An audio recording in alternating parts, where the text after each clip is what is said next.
رکوع سے پہلے پڑھنا بھی ثابت ہے اور رکوع کے بعد بھی ثابت ہے، لیکن زیادہ افضل یہ ہے کہ رکوع سے پہلے پڑھے، کیونکہ رکوع کے بعد اللہ کے رسول صلی اللہ علیہ وسلم نے جو ہے 1 مہینے تک جو ہے مشرکین مکہ جو مسلمانوں کو جو ہے قتل کیے تھے ان کے لیے بد دعا کیے تھے 1 مہینے تک، اور پورے 5 نمازوں میں بھی قنوت پڑھے اللہ کی، اس کو قنوت نازلہ کہا گیا، جس میں مشرکین اور کافروں کو بد دعا دیا جاتا ہے، اس کو قنوت نازلہ کہتے ہیں۔ تو 1 مہینے تک، اور اس میں اللہ کے نبی صلی اللہ علیہ وسلم ہاتھ اٹھا کر کے دعا کی۔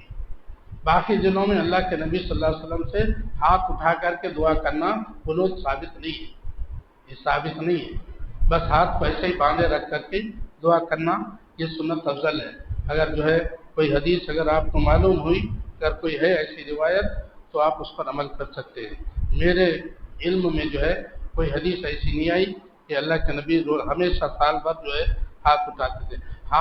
علماء ہاتھ اٹھانے کی اجازت اس لیے دیتے ہیں تاکہ جو ہے اور بھی مقامات پر اور کچھ حدیثیں ہیں اللہ کے رسول صلی اللہ علیہ وسلم کی حدیث، جب کوئی بندہ اللہ سے دعا مانگنے کے لیے اپنے ہاتھ اٹھاتا ہے تو اللہ کو شرم آتی ہے اس کے ہاتھوں کو خالی چھوڑنے، یعنی اللہ تعالیٰ اس کو عطا کرتے ہیں ہاتھ اٹھائے۔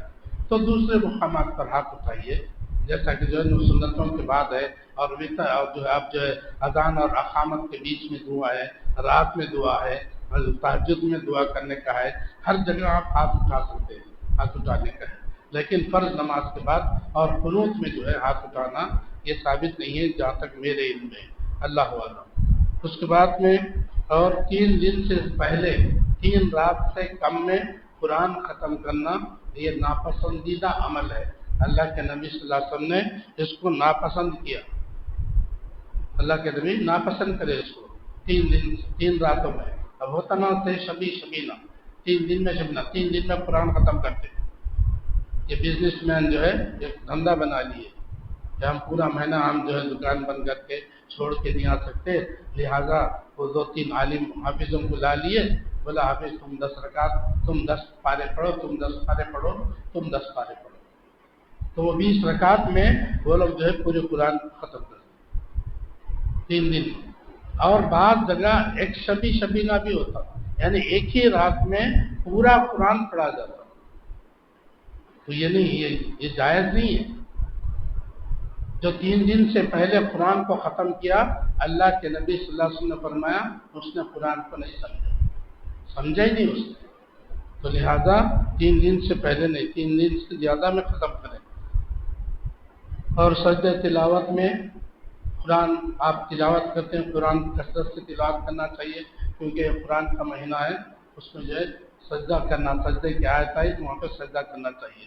سجدہ وجہ الذی خلقہ وصورہ وشق سمعہ وبصرہ بقولہ وقوتہ بقدرتہ وقوتہ، تو یہ دعا جو ہے آپ سجدے میں کرنا، سجدہ تلاوت میں، اور سجدہ تلاوت ایک ہی ہے، 2 نہیں کرنا۔ فرض نمازوں کے علاوہ نفل نمازوں میں قرآن کریم دیکھ کر کے آپ نماز پڑھ سکتے ہیں، فرض کے علاوہ، جیسا کہ تراویح ہے، اگر آپ کو حافظ میسر نہیں ہے تو آپ کوئی آدمی آپ میں جو قرآن اچھا پڑھنے والا ہے وہ جو ہے قرآن کو دیکھ کر کے تراویح پڑھا سکتا ہے، کیونکہ عائشہ رضی اللہ تعالیٰ عنہ کا غلام ذکوان ان کا نام تھا، وہ جو ہے قرآن دیکھ کر کے لوگوں کو نماز پڑھاتے ہیں، تو لہٰذا یہ ایسا اگر کوئی پڑھاتے ہیں تو بھی یہ جائز ہے، اسی طرح جس طرح سے حافظ پڑھاتے ہیں، حافظ اگر مل رہا تو الحمدللہ۔ اور نفل عبادت میں جب تک شوق اور رغبت رہے کرتے رہنا چاہیے، تکلیف یا تھکاوٹ محسوس ہو تو چھوڑ دینا چاہیے۔ نفل عبادت ہے، آپ نفل عبادت کریں زیادہ، آپ تھک گئے تو چھوڑ دو، تھک کے بھی مصیبت سے زبردستی پڑھنا نہیں، کیونکہ وہ نفل ہے، فرض نہیں ہے، آپ کو فرض نہیں، آپ کو ثواب ملے گا۔ نفل اگر چھوڑ دیں گے تو گناہ نہیں ہوتا، ثواب ملتا لیکن گناہ نہیں ہوتا، تو اس سے تھک جا رہے ہیں آپ چھوڑ دو، نہیں آپ تھکے نہیں، آپ پڑھ سک رہے ہیں پورا، اب پڑھیے جتنا پڑھنا چاہے پڑھیے۔ اسی طرح سے عبادت میں اعتدال پسندیدہ ہے، آپ تھوڑا عمل کرو لیکن ہمیشہ کرو، تھوڑا عمل کرو ہمیشہ کرو، کبھی زیادہ کر لیا، کبھی 4 دن کے بعد تھک گیا چھوڑ دیا، ایسا مت کرو، تھوڑا عمل کرو لیکن ہمیشہ کرنا۔ اور روزے کے رخصت کے مسائل، روزہ کب رخصت، کب چھوڑ سکتے روزے کو، وہ مسائل بھی آپ کو بتاتے چلوں گا۔ سفر میں روزہ رکھنا اور چھوڑنا دونوں درست ہے۔ آپ سفر میں ہیں تو آپ کو اجازت ہے، آپ روزہ چھوڑ سکتے ہیں، لیکن رمضان کے بعد آپ اس کی قضا دینا ہوگا۔ لیکن اگر کوئی روزہ رکھ کر کے سفر کرتا ہے تو یہ بھی درست ہے، یہ بھی درست ہے، کیونکہ آج آسانی ہے، آج آپ کو ٹرین ہے، کار ہے، بس ہے، ایروپلین ہے، سب کچھ سہولتیں ہیں۔ جب سہولت نہیں تھی، جب اونٹوں پہ، گھوڑوں پہ، پیدل سفر کرتے تھے تو یہ مشقت ہوتی تھی، تو جو ہے سفر، لیکن دونوں جو ہے درست ہے، کیونکہ ایک سفر میں اللہ کے نبی صلی اللہ علیہ وسلم کے ساتھ صحابہ میں کچھ لوگ روزے سے تھے، کچھ لوگ بغیر روزے کے تھے، روزہ چھوڑے تھے۔ تو روزہ رکھنے والے روزہ نہیں رکھنے والوں کو کوئی کوسے نہیں، کوئی ان کو غلط بات نہیں بولے، اور روزہ نہیں رکھنے والے روزہ رکھنے والوں کو جو ہے یہ نہیں بولے کہ تم کیوں روزہ رکھے، دونوں بھی ایک دوسرے کو کچھ نہیں بولے۔ اس سے ثابت ہوتا ہے کہ روزہ رکھنا بھی جائز ہے، چھوڑنا بھی جائز ہے، لیکن چھوڑے تو بعد میں قضا کرنا، قضا نہیں کریں گے تو پھر جو ہے آپ اگر مر جائیں گے تو آپ کے وارث پہ جو ہے ضروری ہے کہ اس کا روزہ رکھیں۔ آپ کا وارث، آپ کا بیٹا ہے، بھائی وغیرہ جو بھی ہے، وہ جو ہے روزہ رکھنا چاہیے۔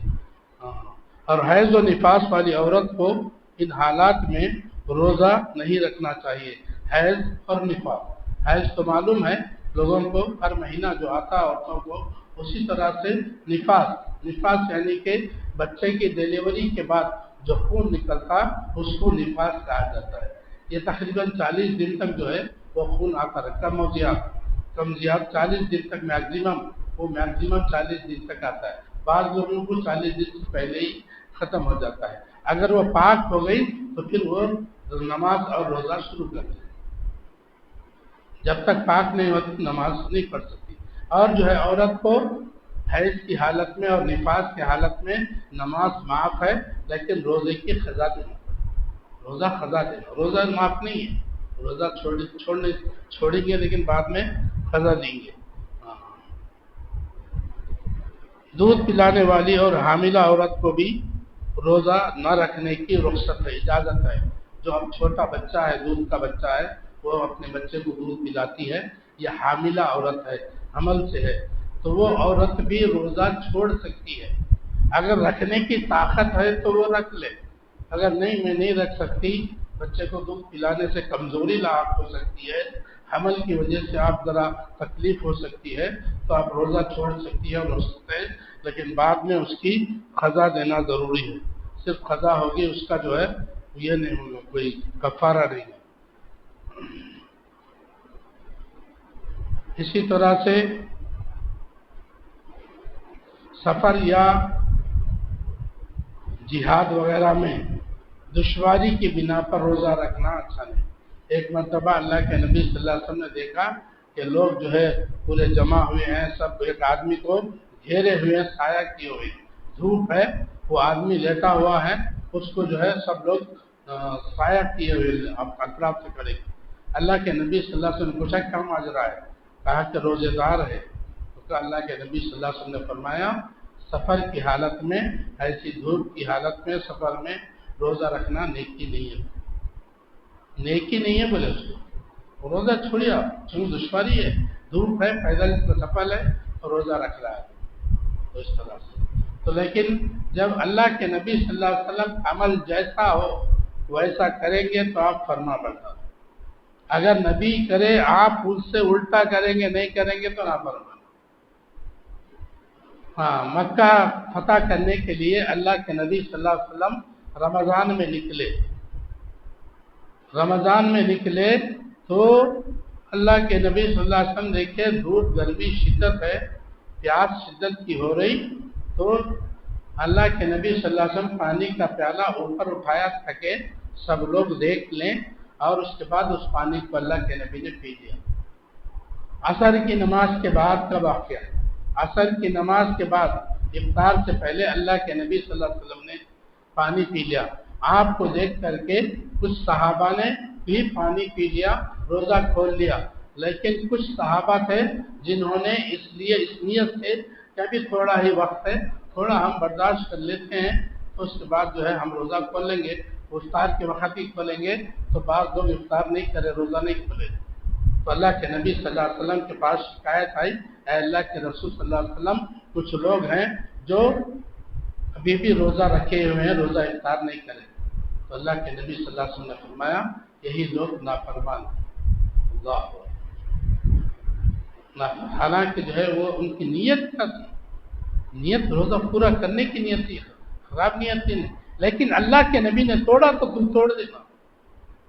یہ سنت، یہ نیکی ہے، نیکی یہی ہے جو اللہ نے حکم دیا، نیکی وہی ہے جو اللہ کے رسول نے حکم دیا، اللہ کے رسول نے عمل کیا وہ نیکی ہے۔